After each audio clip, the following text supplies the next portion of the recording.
हूँ और ये बहुत ही ऑथेंटिक आंसर की है। हाँ, और इसमें मैं आपको गारंटी देता हूँ कि 100 में 100% ये सत्य है, सही आंसर की है और ये बीएसटी के टीचर के द्वारा तैयार किया गया है। और हम लोग आज शुरू करेंगे बीएसटी का पहला क्वेश्चन। हम लोग शुरू करते हैं। पहला क्वेश्चन है कि निम्न में से किसका क्षेत्र सबसे व्यापक है?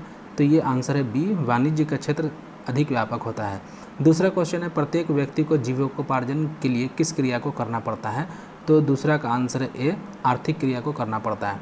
तीसरा क्वेश्चन है निम्न में से किस आर्थिक क्रिया में पूंजी की आवश्यकता नहीं होती? इसका आंसर है ए, रोजगार में पूंजी की आवश्यकता नहीं होती है। चौथा क्वेश्चन है व्यवसाय किन दो शब्दों से मिलकर बना होता है? तो ये उद्योग और व्यापार, ये दोनों से मिल करके बनता है व्यवसाय।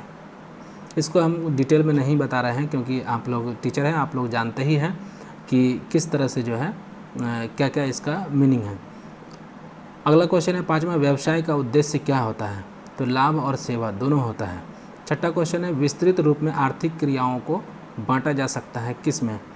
तो छठा का क्वेश्चन है इनमें से आंसर है इनमें से सभी, व्यवसाय में, रोजगार में और पेशा, तीनों में बांटा जा सकता है। सातवां क्वेश्चन है निम्नलिखित में से क्या व्यापार की सहायक क्रियाओं की श्रेणी में नहीं आता है? तो इसका आंसर होगा सी, खनन नहीं आता है। आठवां क्वेश्चन है निम्न में से कौन सी व्यापार की सहायक क्रिया जोखिम से सुरक्षा देती है? तो आठवां का आंसर होगा बीमा। जानते हैं बीमा कराते हैं जोखिम में सुरक्षा के लिए। अगला क्वेश्चन है नौवां, ऐसे व्यापार को क्या कहते हैं जिसमें पहले आयात और फिर निर्यात किया जाता है? तो इसको बोलते हैं इंट्रीपोर्ट ट्रेड, मतलब पुनर्निर्यात व्यापार। निर्यात में होता है हम सिर्फ निर्यात करते, आयात में हम सिर्फ आयात करते हैं, लेकिन पुनर्निर्यात में पहले आयात कर देते हैं फिर निर्यात करते हैं। 10वां क्वेश्चन है उपयोगिता का सृजन निम्न में से कौन करता है? तो 10वां का आंसर है बी, उद्योग करता है। 11वां क्वेश्चन है उद्योग में प्रायः किस प्रकार की वस्तुएं निर्मित होती हैं? तो ये पूंजीगत वस्तुएं निर्मित होती है, आंसर ए। 12 क्वेश्चन है कि व्यापार का अंग है कौन है, उद्योग है या वाणिज्य है? तो ये वाणिज्य होगा, कॉमर्स। अगला क्वेश्चन है ऐसे उद्योग को क्या कहते हैं जो दूसरे उद्योगों को समर्थन सेवा उपलब्ध कराते हैं? इसको तृतीय उद्योग बोलते हैं, है ना।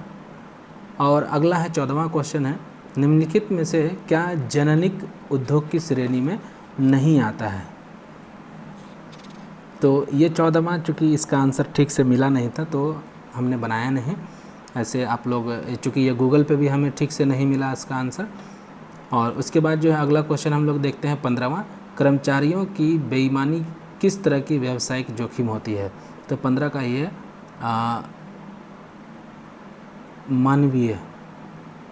मानवीय जोखिम है। इसका कहीं कहीं आर्थिक जोखिम भी जो है आंसर दिया गया है ना। तो बी भी मान सकते हैं, ऐसे ए इसको माना है गूगल। 16वां क्वेश्चन है निम्नलिखित में से कौन सा एकाकी व्यापार का लाभ नहीं है? तो ये स्थापना में सुगमता, है ना, व्यक्तिगत निरंतरता रहती है, तुरंत निर्णय ले लेता है, असीमित दायित्व भी होता है, तो आंसर सी है। 17वां क्वेश्चन है लाभ का बंटवारा नहीं किया जा सकता, यह कथन किसमें संदर्भित है? तो ये इसका आंसर होगा डी, संयुक्त हिंदू परिवार व्यवसाय में, व्यवसाय को इसमें इसका आंसर हुआ। 18वां क्वेश्चन हम लोग देखते हैं कि हिंदू उत्तराधिकारी अधिनियम बनाया गया था कब? ये 1956 में आया था, डायरेक्ट क्वेश्चन है। संयुक्त हिंदू परिवार व्यवसाय का मुखिया कौन होता है? तो 19 का आंसर होगा सी, इसको कर्ता बोलते हैं। 20वां क्वेश्चन है सामान्य व्यवसाय के लिए फर्म में साझेदारों की अधिकतम संख्या कितनी है? ये 20 माना गया है गूगल पे। 21वां है एक साझेदारी संलेख क्या है? तो इसको बोलते हैं एक लिखित कानूनी दस्तावेज है। जब लिखित में होता है तो साझेदारी संलेख होता है, लीगल डॉक्यूमेंट कहलाता है। 22वां क्वेश्चन है बैंकिंग व्यवसाय में लगी फर्म में साझेदारियों की अधिकतम संख्या कितनी है? यहाँ भी 20 ही आंसर इसका दिया गया है। 23वां क्वेश्चन है साझेदारी के अभाव में साझेदारों के अधिकार एवं कर्तव्य निर्धारित होते हैं किस चीज़ से? ये साझेदारों के जो है के द्वारा ही होता है ना। ये आपसी सहमति से भी होता है, लेकिन साझेदारों के द्वारा आपसी सहमति से होता है, तो आंसर ए होगा। 24 है सहकारी समिति का पंजीयन कराना क्या होता है? ये अनिवार्य माना जाता है, आंसर बी। 25 क्वेश्चन है सहकारी समिति अधिनियम कब पारित हुआ था? ये 1912 ईस्वी में पारित हुआ था। 26वां क्वेश्चन है एक नवीन व्यवसाय की स्थापना के पहले सबसे महत्वपूर्ण विचारणीय विषय क्या है? तो इसमें सब कुछ है, इसका आंसर होगा डी, व्यवसाय का भी चुनाव करना है, उसका आकार कितना होगा उसका निर्धारण करना है, पूंजी कितना होना है उसकी मात्रा पे भी डिपेंड करता है। अगला क्वेश्चन है आपका 27वां, व्यावसायिक संगठन का कौन सा प्रारूप सबसे अधिक अस्थायी है? इसको ज्वाइंट स्टॉक कंपनी को माना गया है, आंसर सी।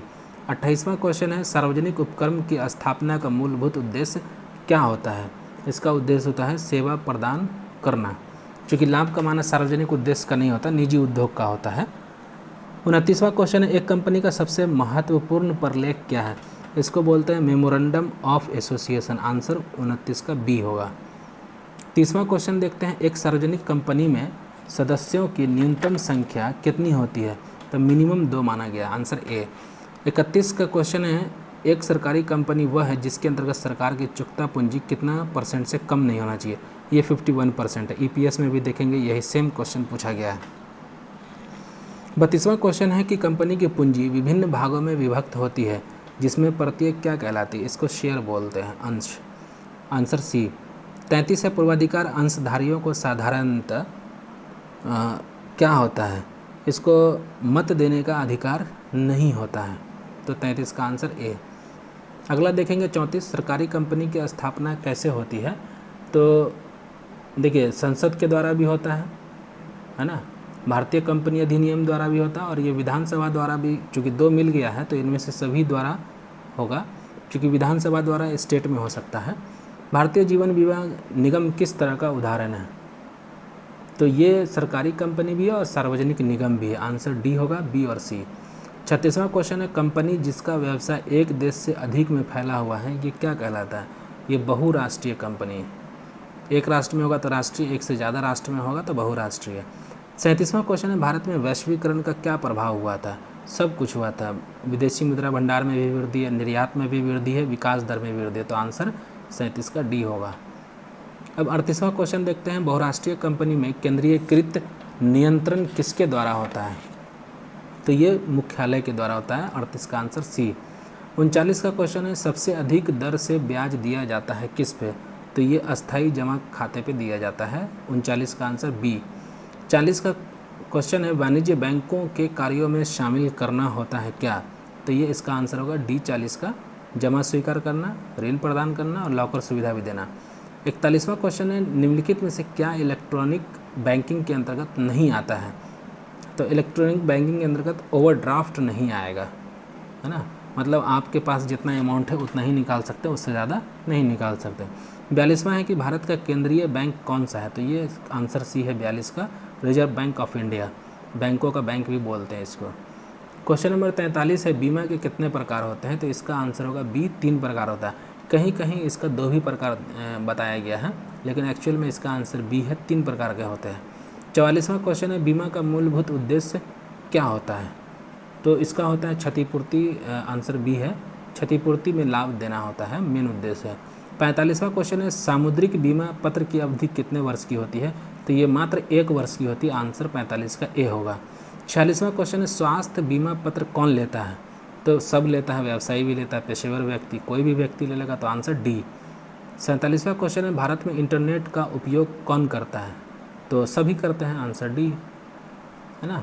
48वां क्वेश्चन है, भारत में स्पीड पोस्ट सेवाओं का प्रारंभ कब हुआ था? ये आंसर है इसका डी, 1986 में कोलकाता से हुआ था। कच्चा अथवा तैयार माल सुरक्षित कहाँ रखा जाता है? ये वेयर हाउस में, भंडार गृह में रखा जाता है, ये तो आप भी जानते हैं।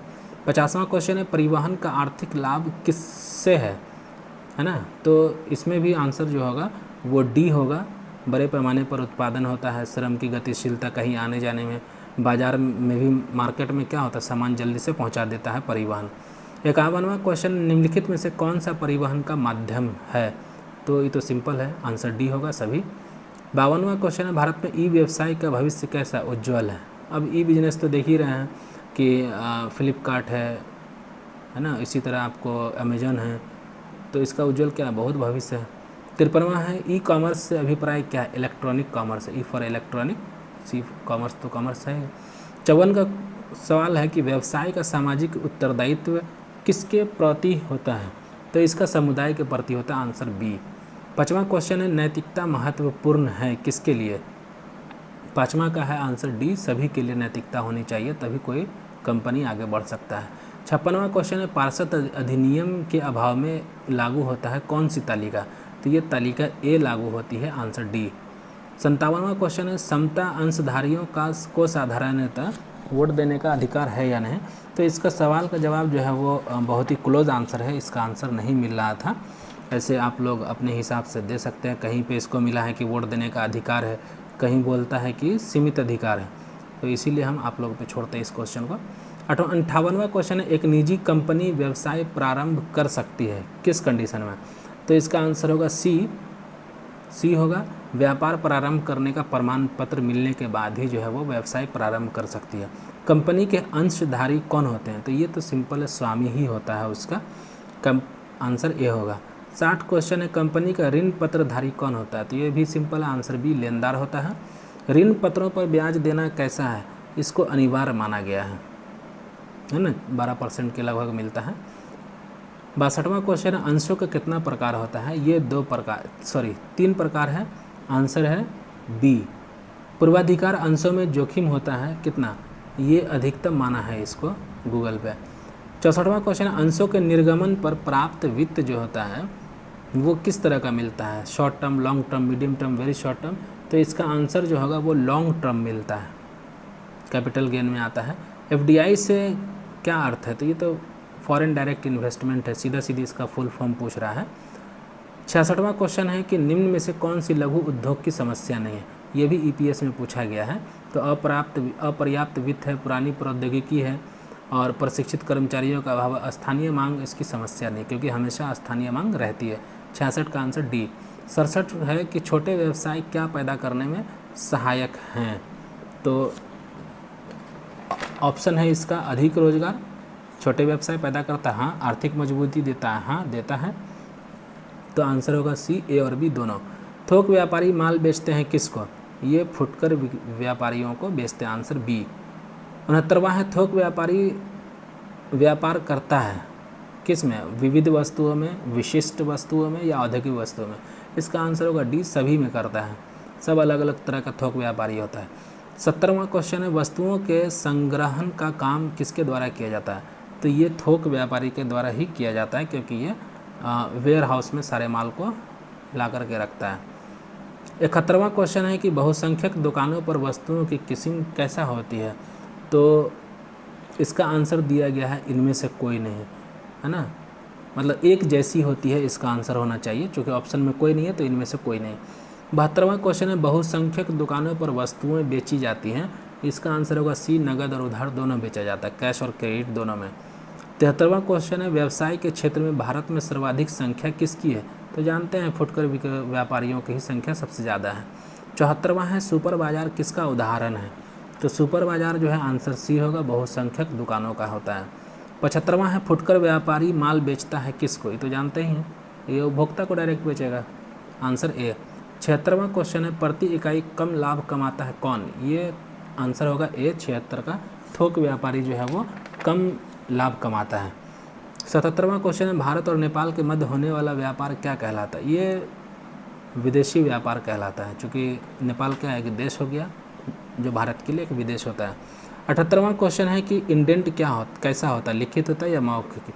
इसका आंसर है मौखिक होता है, 78 का आंसर बी। 79 का क्वेश्चन निर्यात प्रक्रिया आरंभ होती है किससे? इसका आंसर चूँकि प्रॉपर तरीके से नहीं मिला है तो इसका आंसर हम आप लोगों के ऊपर छोड़ते हैं, है ना, ऐसे देख लेंगे कौन क्या इसका आंसर होगा। 80 क्वेश्चन है कि विदेशी व्यापार की आवश्यकता पड़ती है क्यों पड़ेगा? क्योंकि प्रत्येक देश आत्मनिर्भर नहीं है, आंसर ए। जीडीआर होता है किस मुद्रा में? तो डॉलर में होता है। कहीं कहीं चूँकि जीडीआर जो होता है ना, ये आपको मुद्रा की अदला बदली के लिए होता है, तो डॉलर में भी होता है, कहीं पाउंड में भी होता है। तो मेन जो ऑथेंटिक है वो सी, डॉलर में होता है। 82वां क्वेश्चन है कि किस प्रकार के व्यावसायिक संगठन में अस्थायी उत्तराधिकारी पाया जाता है? ये जो है सभी प्रकार के संगठन में पाया जाता है, चाहे एकल हो, कंपनी हो, साझेदारी, सभी में। 83 जो है जोखिम परिणाम किस चीज़ का है? ये अनिश्चितता का, ये ईपीएस में भी पूछा गया है, तो 83 का आंसर बी होगा। 84 है कि फर्म में साझेदारों का दायित्व कैसा होता है?